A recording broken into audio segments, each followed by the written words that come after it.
पूरे दिन भर आज आपके सामने पेश करते रहे ऑपरेशन जोक और उसका असर। ऑपरेशन जोक का ही असर है कि स्वास्थ्य मंत्री डॉक्टर हर्षवर्धन ने लोकसभा और राज्यसभा दोनों जगहों पर सुमोटो बयान में साफ तौर पर कहा कि अब नियमों को बदलने की जरूरत है और कुछ नए जांच के साथ साथ नियमों में फेरबदल की जरूरत है ताकि आम जनता का पैसा गाढ़ी कमाई कम से कम डायग्नोस्टिक सेंटर, पैथोलॉजिक लैब और साथ ही साथ घूस के तौर पर पैसे ले रहे डॉक्टर चूस कर न ले जा सके। आइए हमारे साथ एक वरिष्ठ पैनल इस पर चर्चा करने के लिए कि कैसे इसे कार्यान्वित किया जा सकता है, कैसे इसे संभव बनाया जा सकता है। 65 सालों में आखिरकार क्यों इस पर कोई भी ध्यान देता हुआ नहीं दिखाई दिया, चाहे सरकार किसी भी क्यों ना रही हो। लेकिन उससे पहले एक छोटी आपको झलक दिखा देते हैं कि आखिरकार ऑपरेशन जोक में हमने किस तरीके से इस पूरे गड़बड़ झाले से पर्दाफाश किया था, आखिरकार क्या दिखाया हमने, उसकी एक छोटी झलक, उसके बाद चर्चा आगे बढ़ाते हैं। Depending on the investigation, including contrast. And MRI 50% discount हमारे 50 है। कमीशन हमारा 50% आपको मिलेगा। हाँ। हमें मिलेगा। और सिटी स्कैन पर सिटी पे 25 से 30 होता है सर, और कंट्रास्ट के पैसे एक्सक्लूड होते हैं। मतलब कंट्रास्ट 3000 का है, 4000 रुपये का भी है, उसकी पेमेंट हमारी होती है सारी।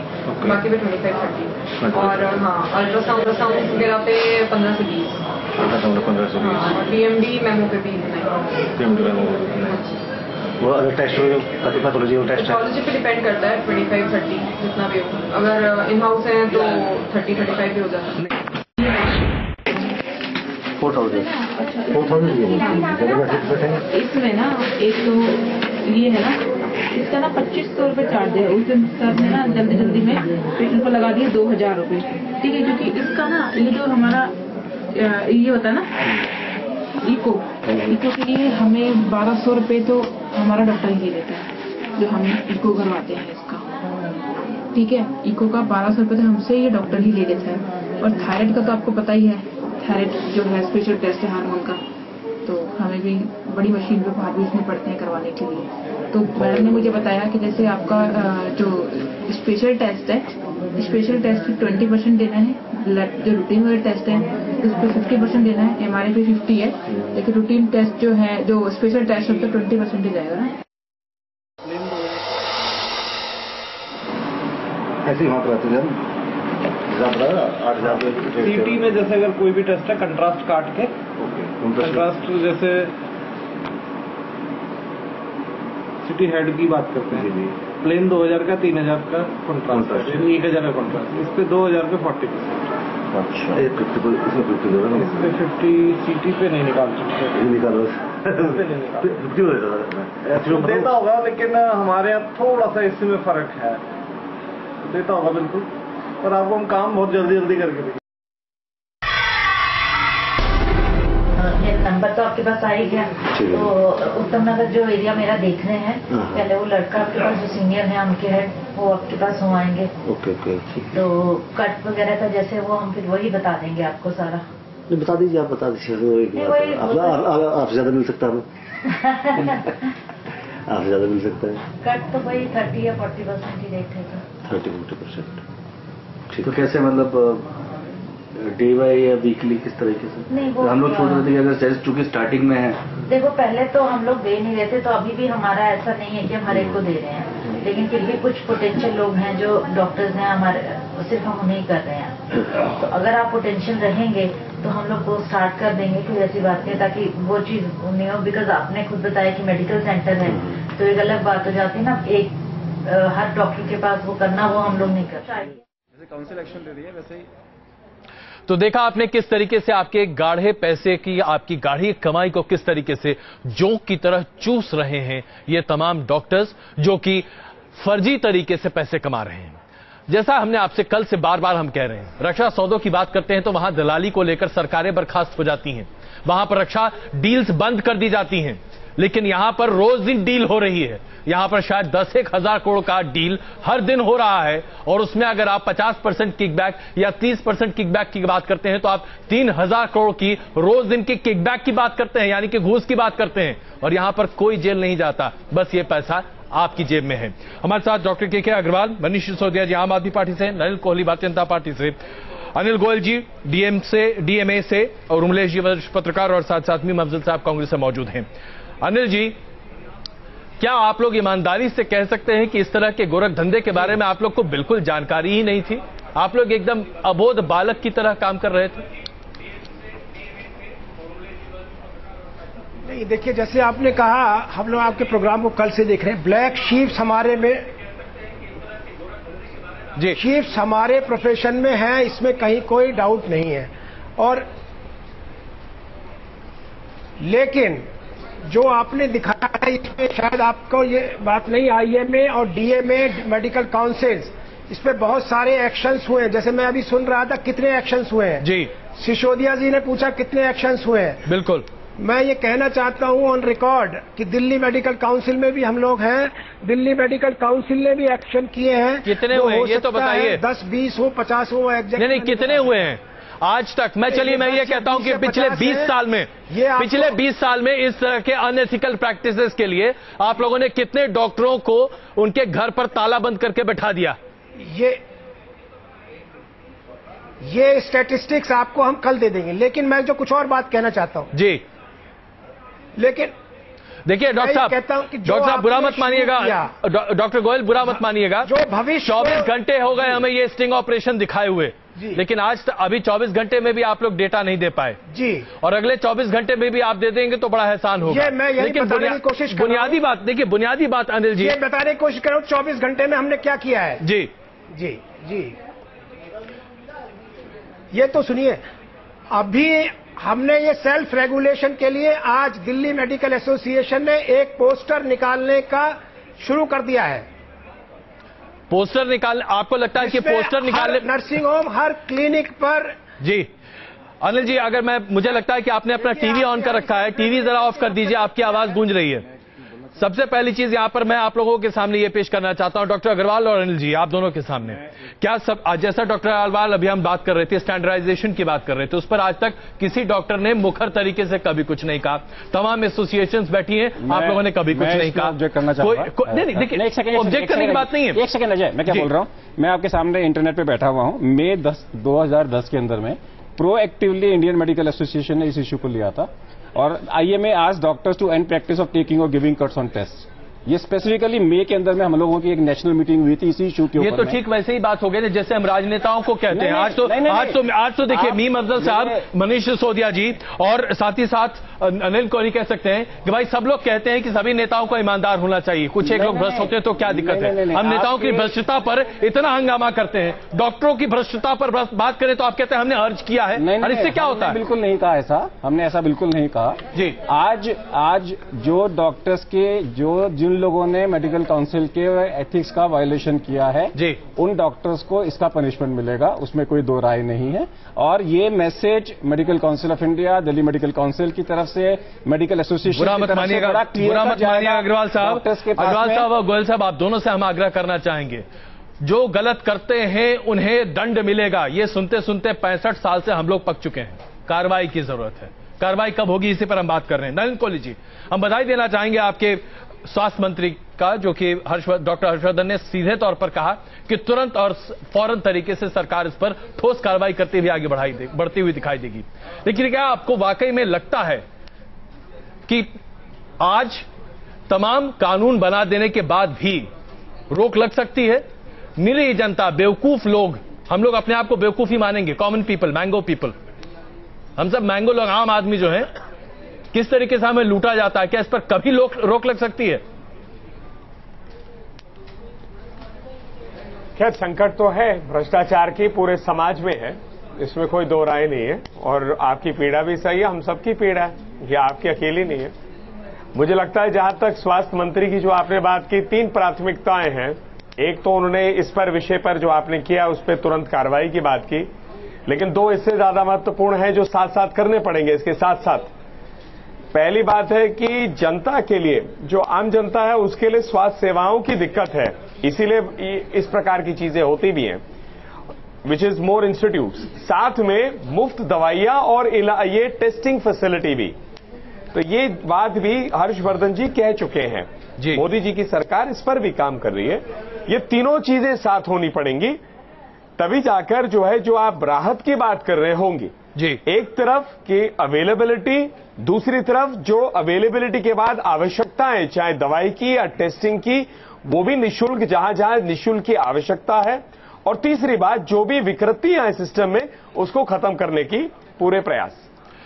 नरेंद्र जी, यही सवाल मैंने अभी कुछ देर पहले भीम साहब से पूछा था, यही सवाल मैं आपके सामने भी रखता हूं।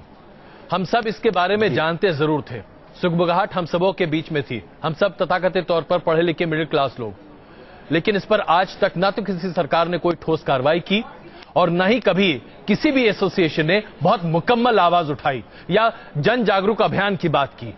आपको नहीं लगता है कि हमारे देश में बुनियादी चीजों पर हम कभी चर्चा करते ही नहीं है, तू मैं करने के अलावा?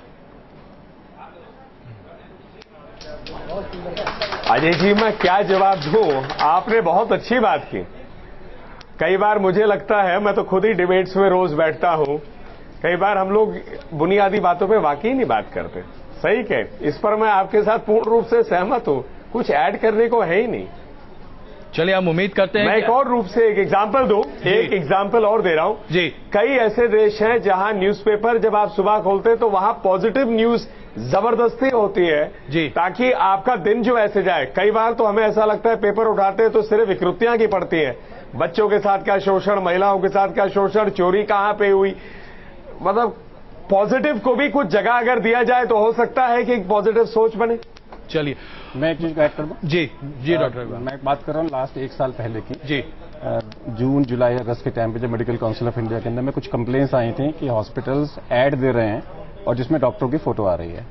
तो सबसे पहले एक हरियाणा से पहले एक्शन हुआ जिसमें कि डॉक्टरों को सस्पेंड किया गया। इसके बाद में दिल्ली के 3-4 अस्पतालों के सारे डॉक्टर्स, उनके सीईओ, उनके मालिकों को बुलाया गया, उनको वहां पर बोला गया कि आप लिख के दो कि हमसे गलती हुई है और उसी साइज का एड उसी पेपर में दोबारा से करो और उसमें ऐड को विड्रॉ करो और उसमें लिखो कि ये गलत है और ये अनएथिकल है। तो ऐसा नहीं है कि एक्शंस नहीं होते। अच्छा डॉक्टर साहब, मैं एक और सवाल रखना चाहता हूं जिसके बारे में कल से मैं चिल्ला रहा हूं और ये बड़ा मुझे खुद का झटका लगा। एक ही टेस्ट कराने के लिए आप 5 मेडिकल सेंटर में चले जाइए, रेट अलग अलग है और रेट अलग अलग है। बिल्कुल गलत। ऐसा क्यों? इसके बारे में कोई जागरूकता अभियान क्यों नहीं है? जागरूकता अभियान ऐसा क्यों है कि एक 5 स्टार डिलक्स हॉस्पिटल होटल है, मैं वही बताने, और बाकी जगह आप इस तरीके से मेडिकल प्रोफेशन को अगर हम नोबल प्रोफेशन बोलते हैं जी, तो इसको प्राइस कंट्रोल में लाना चाहिए। ये हमारी डिमांड है, ये हम कहते हैं कि लाना चाहिए। अगर आप जब तक इसको प्राइस कंट्रोल में नहीं लेकर आओगे तब तक ये चीजें बढ़ती चली जाएंगी। सरकार ने जैसे दवाइयों को प्राइस कंट्रोल किया है वैसे ही सरकार को आना चाहिए कि इन्वेस्टिगेशंस, ट्रीटमेंट, कंसल्टेशन, एक प्राइस कंट्रोल होना चाहिए। उर्मिलेश जी, अगर देखिए प्राइस कंट्रोल वाली जो बात आप सब कर रहे हैं, तो अगर ये एक फार्मूला अगर मानते हैं कि भारत में पब्लिक हेल्थ के लिए ये एक फार्मूला है, तो मेरे को लगता है कि ये पेरिफेरियल सोल्यूशन है। ये बुनियादी सोल्यूशन इसलिए नहीं है क्योंकि अपने देश में नलिन कोहली ने एक बड़ी इंपॉर्टेंट बात कही। उन्होंने कहा कि भाई हो ये रहा है कि हम जो बेसिक जो सवाल हेल्थ केयर का है उसे नहीं उठा रहे हैं, दवाओं का दाम, जांच का दाम, पब्लिक फंडिंग वगैरह का सवाल। हमें लगता है कि देखिए ये अभी मीम अफजल साहब कह रहे थे, तब भी मैं हस्तक्षेप करना चाहता था। उन्होंने कहा कि पब्लिक फंडिंग हमने बढ़ाई है हाल के 10 वर्षों में, 12 वर्षों में। देखिए इस वक्त भी भारत जो है म्यांमार, बुरुंडी, सूडान, कंपूचिया और पाकिस्तान, ये 4-5 ऐसे देश हैं दुनिया में जो जाहिर है बेहद गरीब देश हैं, इनसे थोड़ा ही अधिक पब्लिक फंडिंग उसकी है हेल्थ केयर पर। बिल्कुल।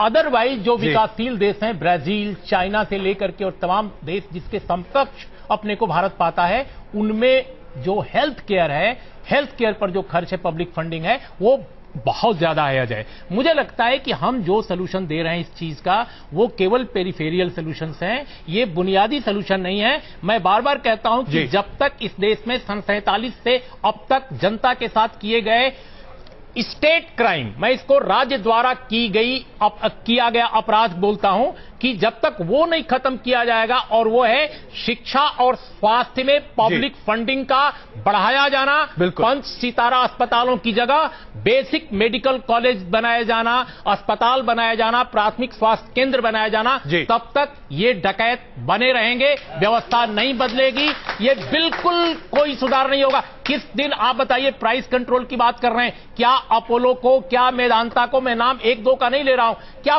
बड़े बड़े अस्पतालों के डॉक्टरों से कहेंगे कि हृदय रोग के लिए आप 300 रुपया लीजिए जो आपको सरकारी अस्पतालों में उपलब्ध है, 3000 रुपया मत लीजिए, 3 लाख रुपया मत लीजिए? ये कैसे संभव है? मुझे नहीं लगता बहुत वैलिड पॉइंट है। इस तरह की मनीष सिसोदिया जी भी देश की स्टेट पॉलिसी हेल्थ केयर के बारे में इस पर बात करना। मनीष जी, जी, मैं ये कह रहा था, देखिए जब थोड़े दिन हमारी सरकार रही थी, अब मैं इसको कोई पॉलिटिक्स उसमें नहीं कह रहा, लेकिन एक सॉल्यूशन क्योंकि हमको बात करनी पड़ेगी जी। आपने अभी जो खुलासा किया वो प्राइवेट, आमतौर पे प्राइवेट डॉक्टर और प्राइवेट सेंटर के बीच में है, लेकिन सरकारी अस्पताल में आप देखेंगे तो मशीनें आती हैं और खराब हो जाती हैं। बड़ी बड़ी मशीनें हमारे मेडिकल सेंटर्स में जंग खा के पड़ी रहती हैं। क्यों? क्योंकि वो बंद होने से डॉक्टर के साथ बाहर के सेंटर की सेटिंग होती है। ये हमको आपको एम्स वगैरह को छोड़ दिए तो बहुत सारे अस्पतालों में मिल जाएगा। हमने जब सरकार थी हमारी तो एक व्यवस्था की कि जहां जहां सरकारी अस्पताल हैं उसके 3-3, 4-4 किलोमीटर के आसपास के जितने भी मेडिकल सेंटर्स हैं, टेस्ट सेंटर्स हैं, उनकी सबकी लिस्ट बना के उनके साथ रेट फाइनल करने की एक प्रोसेस शुरू की थी कि अगर हमारे यहां से कोई मशीन खराब है सरकारी अस्पताल में और डॉक्टर अगर किसी को लिखेगा तो उसका रेट क्या होगा। मनीष जी, आपको भी लगता है कि अगर रेट स्टैंडर्डाइज कर दिया जाए तो इस पर काफी लगाम लगाया जा सकता है? क्या आपको ऐसा लगता है? बिल्कुल ऐसा लगता है, और हमने इसकी शुरुआत ही की थी। और हमने जब मेडिकल सेंटर्स से बात करनी शुरू की, मेडिकल टेस्ट करने वालों से बात करनी शुरू, एक सेकंड, जब हमने मेडिकल सेंटर वालों से बात करनी शुरू की तो बड़ा अच्छा रेस्पॉन्स आया, क्योंकि जिन मेडिकल सेंटर्स तक कोई मरीज जाता ही नहीं था, बड़े बड़े मेडिकल सेंटर सब अपनी तरफ ग्रैब कर लेते हैं, उन्होंने आगे आके कहा कि हम आपको बढ़िया अच्छी मशीनों द्वारा टेस्ट करके देंगे और सस्ते रेट पे देंगे, आप हमारे यहां से बस पेशेंट भिजवाइए सरकारी अस्पतालों से। चलिए, तो मैं एक सेकंड अग्रवाल साहब, मीम साहब, क्या आपको नहीं लगता कि अब एक ठोस नीति की जरूरत है? एक आम राय सभी राजनीतिक दलों में बननी चाहिए, कम से कम आम आदमी के भलाई के लिए एक कदम तो उठाइए राजनीतिक वर्ग।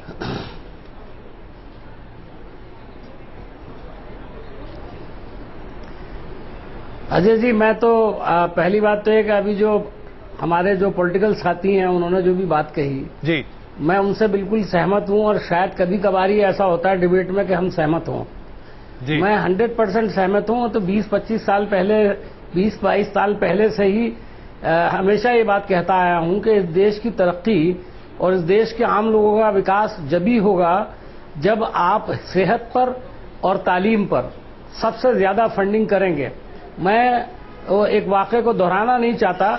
मैंने एक बार एक सवाल किया था कि हमें पेटेंट टैंक ज्यादा जरूरी हैं। एक पेटेंट टैंक की कीमत में 100 प्राइमरी स्कूल बनते हैं इस देश के अंदर जी, तो क्या हमें पेटेंट टैंक चाहिए, प्राइमरी स्कूल चाहिए? ये सवाल पार्लियामेंट में किया था और काफी मुझको अपने अल्फाज वापस लेने पड़ गए थे और कहा गया था कि डिफेंस के ऊपर कोई बात नहीं हो सकती। मैं जानता हूं कि इस देश का डिफेंस सबसे अहम है जी, लेकिन इस डिफेंस के लिए जो हमारे बच्चे जाने वाले हैं जी, उनकी सेहत अगर अच्छी नहीं होगी, उनकी तालीम अच्छी नहीं होगी, बिल्कुल, तो आप कैसे डिफेंस करोगे?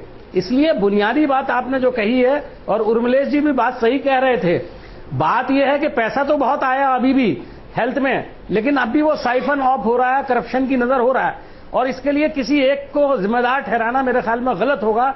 लेकिन मैं ये कहता हूं कि अभी एक साहब ने यहां, आपने एक साहब से पूछा था, सरदार जी ने बताया कि उन्होंने पुलिस बुला ली और पुलिस कोई मदद नहीं कर सकी, और ये बात सही है। मैं भी ये सोचता था कि इसमें कानून कैसे बने, कैसे किया, लेकिन आज आपने इसको संभव करके दिखाया है कि इस पर कानून बनना ही चाहिए और बहुत सख्त सजा होनी चाहिए। बिल्कुल बिल्कुल। और ये जो आपने कहा कि रेट लिस्टिंग होनी चाहिए, इन सब चीजों का फिर जायजा लेना चाहिए और इस इशू पर ऑल पार्टी मीटिंग बुला करके बात करनी चाहिए और सबके सहयोग से काम करना चाहिए, ताकि कोई कल खड़े होकर के किसी भी किए गए फैसले को क्रिटिसाइज ना करे। बिल्कुल, ये बहुत बड़ा और अच्छा सुझाव है आपका मीम साहब। हम जरा, हमारे यहाँ दर्शक भी हैं, उनके पास भी बीच में चलना चाहेंगे, बात करना चाहेंगे। जी साहब। जी नहीं, बस थोड़ा सा बिल्कुल हमें वक्त है। मैं ये कहना चाहता हूँ आपके चैनल के माध्यम से हम सभी भारत के निवासी आभारी हैं जी कि आपने इन भूखे गुलामों को, मैं इन्हें भूखे गुलाम कहूंगा क्योंकि मैं एक अध्यापक हूं। अध्यापक होने के नाते जब ये 40-50 लाख रुपए मेडिकल में MBBS करके आते हैं, इन्हें प्राइवेट जमीन फ्री में मिलती है, तो ये जनता को नहीं लूटेंगे? माननीय स्वास्थ्य मंत्री जी को नहीं मालूम कि ये धंधा पहले से चला रहा है? क्योंकि कांग्रेस के भूरे भैंसा 13 ही खेत उजाड़ेंगे, अर्थात ये जो डॉक्टर्स हैं ये सब इसी तरह से लूटते रहेंगे जनता। बिल्कुल, मरे हुए लोगों से जी। जहाँ कानून ठीक करने की बात है वो भी जरूरी है, पर कानून के बजाय मनुष्य को बनाना सीखें। जब तक आप मनुष्य को नहीं बनाओगे ये करप्शन हमेशा रहेगा, कानून में लूप होल ढूंढे जाएंगे और समस्या वैसे की वैसी रहेगी। चलिए डॉक्टर अग्रवाल, अब सबसे बड़ी दिक्कत तो यहाँ पर यह है कि डॉक्टरों पर ही अगर भरोसा ना रहा तो फिर बाकी किस पर रहेगा? कहाँ जाएंगे इलाज के लिए? अब मैं इसको क्लैरिफाई करना चाहूंगा जी कि अगर हमारे प्रोफेशन में ब्लैक शिप्स हैं तो अच्छे डॉक्टर्स भी हैं। मैं आपको एक एग्जांपल लेके चलता हूं कि मेरी संस्था जिसका मैं चलाता हूं, हम 500 सर्जरी हार्ट की फ्री कर रहे हैं साल के अंदर में। Sameer Malik heart care foundation fund है हमारे पास में। कोई भी गरीब आदमी जिसको valve replacement, congenital heart disease और उसको क्या कहते हैं बाईपास अगर कराना है तो हम लोग फ्री कर रहे हैं। तो बहुत सारे, मैं अकेला नहीं हूं, ऐसे आपको लाखों की तादाद में डॉक्टर्स मिलेंगे जो अच्छे काम कर रहे हैं। सो आपको हमारा मेडिकल प्रोफेशन एक नोबल था, है और रहेगा। ये कुछ ब्लैक शीप के कारण से इसको बदनाम ना करो, मेरी सबसे रिक्वेस्ट है। और इनके ऊपर में एक्शन होगा। हमारी काउंसिल में प्रावधान है, कोई भी केस हमारी काउंसिल में 6 महीने से ज्यादा लटक नहीं सकता। चलिए हम उम्मीद तो और ज्यादा होगा। सो इस प्रोफेशन को बदनाम ना किया जाए। डॉक्टर अग्रवाल, हम उम्मीद यही करते हैं कि जल्द से जल्द और फौरन कार्रवाई होगी। अनिल जी, एक सेकेंड सर। जी अनिल जी, आप कितना वक्त लेना चाहेंगे कार्रवाई करने के लिए? देखिए इस पर एक्शन ये इस पे एक्शन होगा, इसमें कोई दो बार राय है नहीं। लेकिन मैं ये कहना चाहता हूं कि जो इन्होंने रेट्स की बात की जी, अभी किसी ने बोला मेदांता में, अपोलो में सीजीएचएस रेट्स पर 50 रुपए में हमारे स्पेशलिस्ट डॉक्टर देखते हैं। 50 रुपए सीजीएचएस का रेट है।